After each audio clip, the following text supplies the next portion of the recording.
خاندان رامانوف‌ها در روسیه.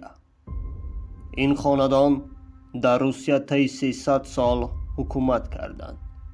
آخرین نماینده این خاندان نیکلای دو را انقلابیان یا انقلابچیان یا خود بلشویکان از میان بردند.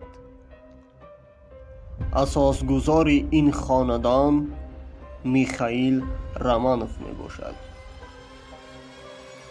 بعد از آنی که لهستانی ها را از روسیه بیرون کردند، یک شورای تشکیل کرد.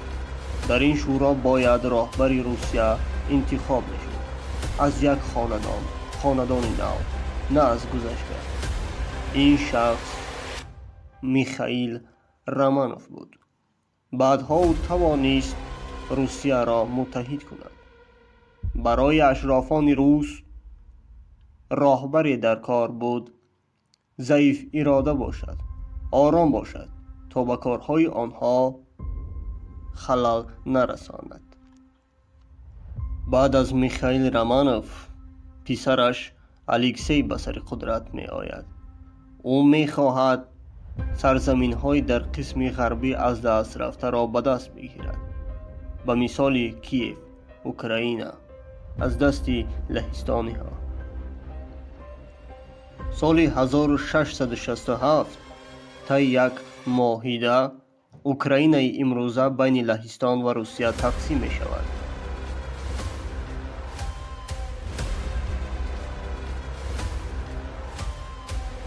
با همین کیف تاریخی و گرد و نواحی آن به دست روس‌ها می گذرد.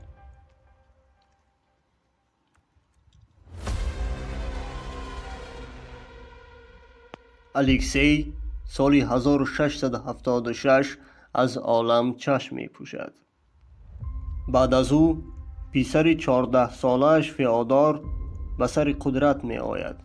او هم تندرست نبود. پس از 6 سال وفات می کند. برادر کوچک او پیاتر که آن وقتها خرد بود، بعد 22 ساله شدنش در سال 1694 به سر قدرت می آید.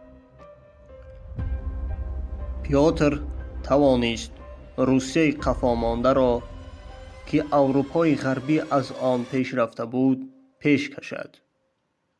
او بسیارتر به اروپا هوس داشت. به آنجا هم چند مراتبه سفر کرد. جالبیش در چی است که قد پیاتر از 2 متر زیاد بود. در زمان حکمرانی وی کشتی سازی هم رشد کرد. او اصلاحات های زیاد گذرانید. او میخواست روسیه را به غرب برابر کند.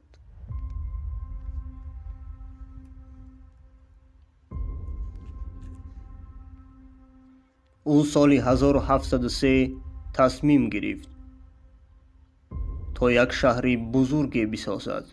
این شهر کدام شهر بود؟ همان سنت پترزبورگ.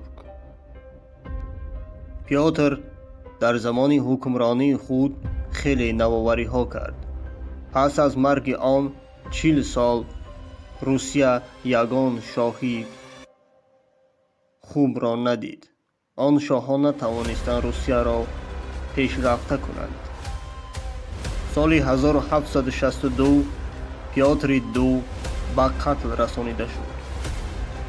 طی یک مراسم بزرگ همسر او یکاترین دو شاهیگری را صاحب گردید. یکاترین دو توانست اصلاحات های زیاد کند. کشوری بعد از پیاتر یک مرده را زنده کند. چندین جنگ های بزرگ را راه انداخت. در نهایت پیروز هم شد. کشور را دوباره به غرب برابر کرد. ارتش را هم مجهز. این شخص آبادکار در سال 1796 از عالم چشم می پوشد.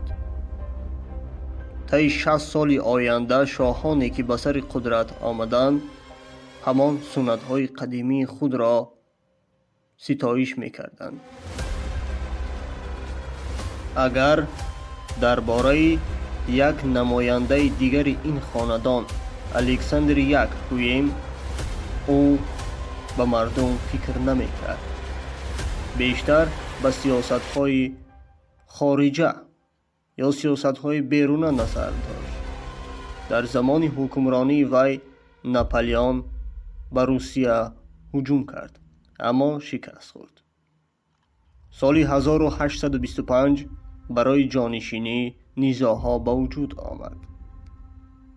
بعد از نزاع‌های زیاد بر سر جانشینی بعد از الکساندر یک، نیکلای یک به سر قدرت آمد. شورش دکبرستان روس هم به دوره حکمرانی او راست می آید. او طی 30 سال حکمرانیش خیلی نوآوری ها کرد. صنعت روسیه رشد یافت. سالهای 30-40 عصر 19 صادرات روسیه 2 برابر زیاد شد. جنگ کریم سالهای 1853-1856 به زمان حکمرانی نیکلای یک راست می آید. در این جنگ روس‌ها شکست خوردند. سال 1855 نیکلای یک وفات کرد. بعد از او پسرش الکساندر دو به سر قدرت آمد. با همین روس‌ها در بحر سیاه نفوذ خود را از دست دادند. در نهایت سال 1881 الکساندر دو را ترور کردند. بعد از او پسرش الکساندر سه به سر قدرت آمد. این شخص یا این شاه یک شاهی ملیگرا بود. در این دوران چندین هزار یهودیان از روسیه بیرون شدند. گرچنده که او یک ملیگرا بود اما کشور را پیش بود. بعد از الکساندر سه نیکلای دو به سر قدرت می آید. اما انقلابچیان در سال 1917 او و خانواده‌اش را از میان می برند. با همین حکمرانی 300 ساله رومانوف‌ها در روسیه به پایان می رسد.